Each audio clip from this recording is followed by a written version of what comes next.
9. The Keys of the Kingdom. This worldly lady helped to develop AA in Chicago and thus passed her keys to many. A little more than 15 years ago, through a long and calamitous series of shattering experiences, I found myself being helplessly propelled toward total destruction. I was without power to change the course my life had taken. How I had arrived at this tragic impasse, I could not have explained to anyone. I was 33 years old and my life was spent. I was caught in a cycle of alcohol and sedation that was proving inescapable, and consciousness had become intolerable. I was a product of the post-war Prohibition era of the Roaring Twenties, that age of the flapper and the it girl, speakeasies and the hip flask, the boyish Bob and the drugstore cowboy, John Held Jr. and F. Scott Fitzgerald, all generously sprinkled with a patent pseudo-sophistication.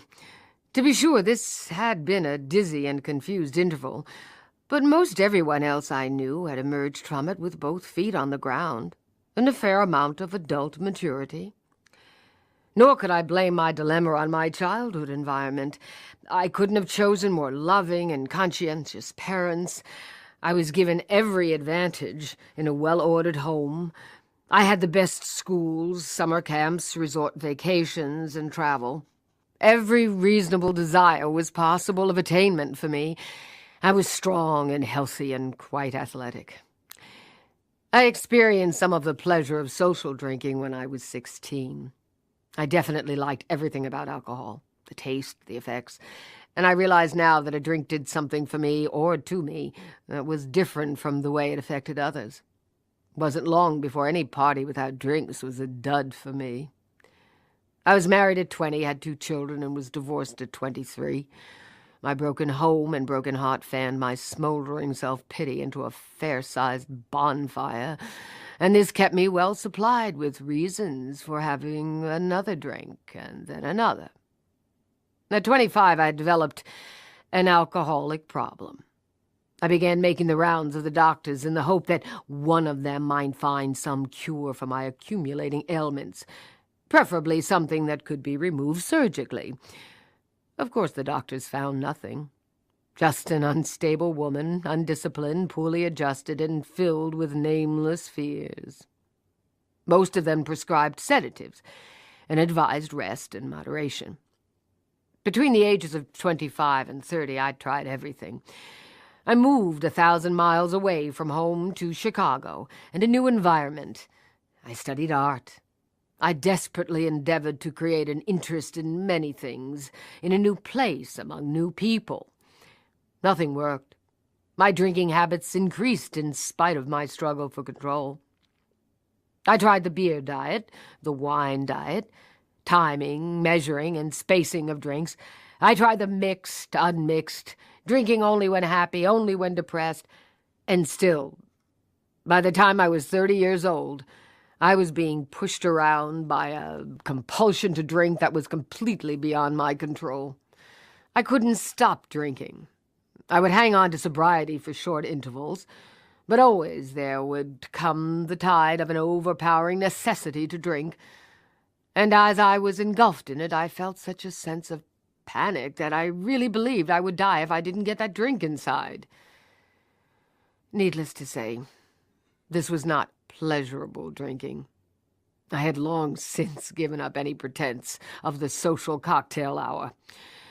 This was drinking in sheer desperation, alone, and locked behind my own door. Alone in the relative safety of my home because I knew I dare not risk the danger of blacking out in some public place or at the wheel of a car. I could no longer gauge my capacity, and it might be the 2nd or the 10th drink that would erase my consciousness. The next 3 years saw me in sanitariums, once in a 10-day coma from which I very nearly did not recover, in and out of hospitals or confined at home with day and night nurses. By now I wanted to die, but had lost the courage even to take my life. I was trapped. and for the life of me I did not know how or why this had happened to me. And all the while my fear fed a growing conviction that before long it would be necessary for me to be put away in some institution. People didn't behave this way outside of an asylum. I had heart sickness, shame, and fear bordering on panic, and no complete escape any longer, except in oblivion. Certainly now, anyone would have agreed that only a miracle could prevent my final breakdown. But how does one get a prescription for a miracle? For about 1 year prior to this time, there was one doctor who had continued to struggle with me. He had tried everything from having me attend daily mass at 6 a.m. to performing the most menial labor for his charity patients. Why he bothered with me as long as he did, I shall never know. For he knew there was no answer for me in medicine. And he, like all doctors of his day, had been taught that the alcoholic was incurable and should be ignored. Doctors were advised to attend patients who could be benefited by medicine. With the alcoholic, they could only give temporary relief, and in the last stages, not even that. It was a waste of the doctor's time and the patient's money. Nevertheless, there were a few doctors who saw alcoholism as a disease and felt that the alcoholic was a victim of something over which he had no control. They had a hunch that there must be an answer for these apparently hopeless ones somewhere. Fortunately for me, my doctor was one of the enlightened. And then, in the spring of 1939, a very remarkable book was rolled off a New York press with the title, Alcoholics Anonymous. However, due to financial difficulties, the whole printing was, for a while, held up, and the book received no publicity, nor, of course, was it available in the stores, even if one knew it existed. But somehow, my good doctor heard of this book, and he also learned a little about the people responsible for its publication. He sent to New York for a copy, and after reading it, he tucked it under his arm and called on me. That call marked the turning point in my life. Until now, I had never been told that I was an alcoholic. Few doctors will tell a hopeless patient that there is no answer for him or for her. But this day, my doctor gave it to me straight and said, "People like you are pretty well known to the medical profession.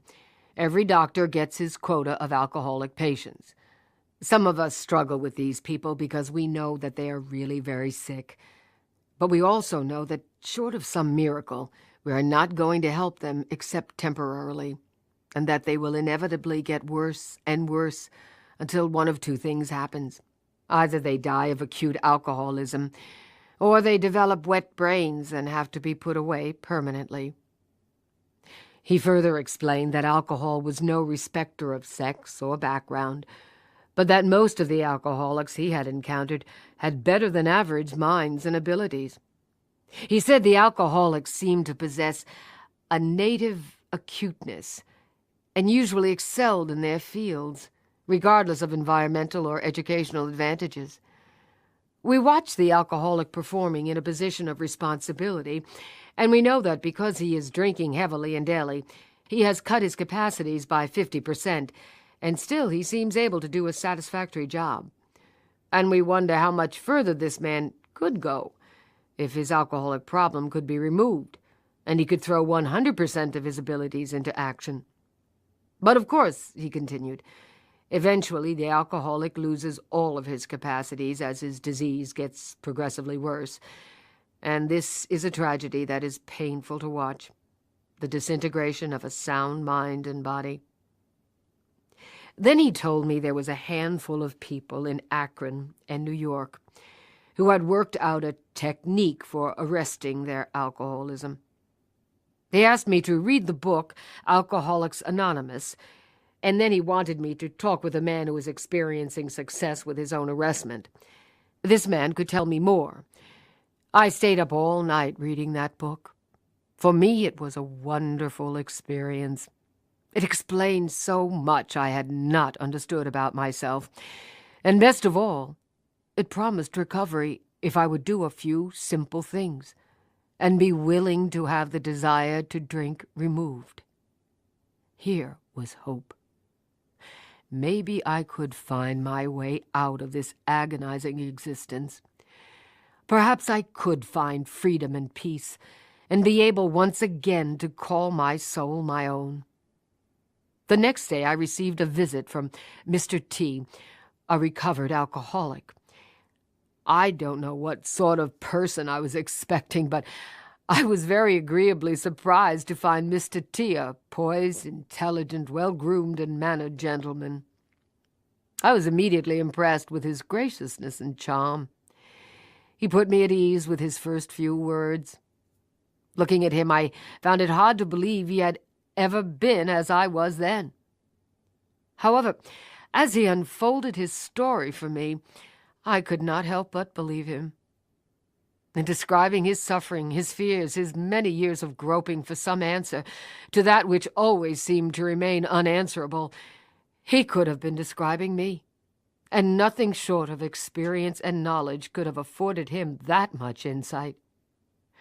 He had been dry for 2.5 years and had been maintaining his contact with a group of recovered alcoholics in Akron. Contact with this group was extremely important to him.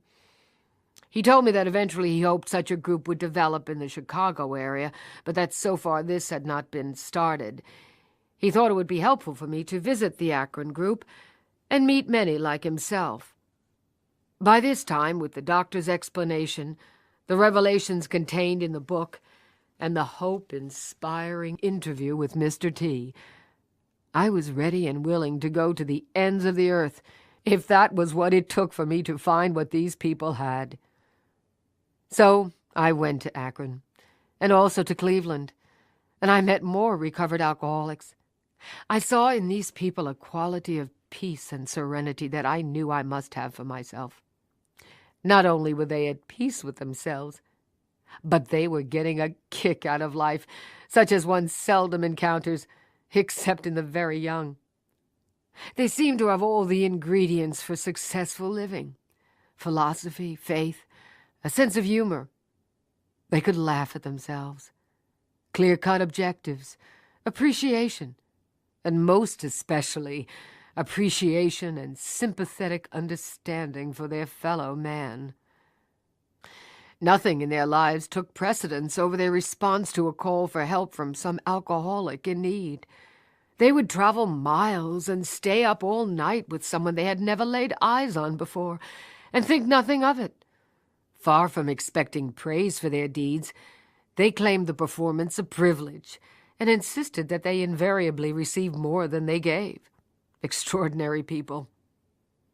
I didn't dare hope I might find for myself all that these people had found, but if I could acquire some small part of their intriguing quality of living and sobriety, that would be enough.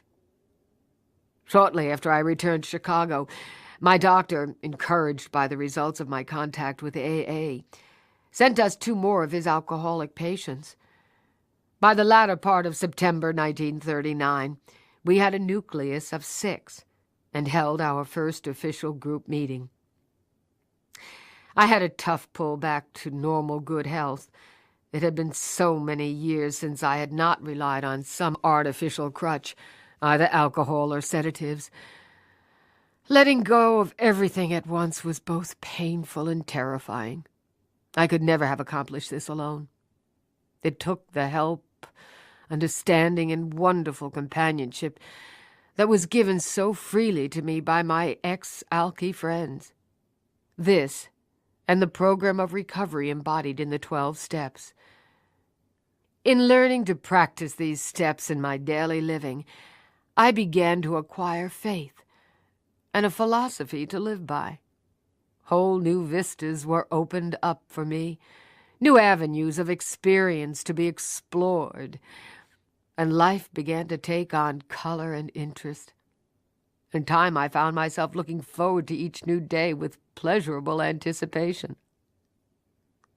AA is not a plan for recovery that can be finished and done with. It is a way of life, and the challenge contained in its principles is great enough to keep any human being striving for as long as he lives. We cannot outgrow this plan. As arrested alcoholics, we must have a program for living that allows for limitless expansion. Keeping one foot in front of the other is essential for maintaining our arrestment.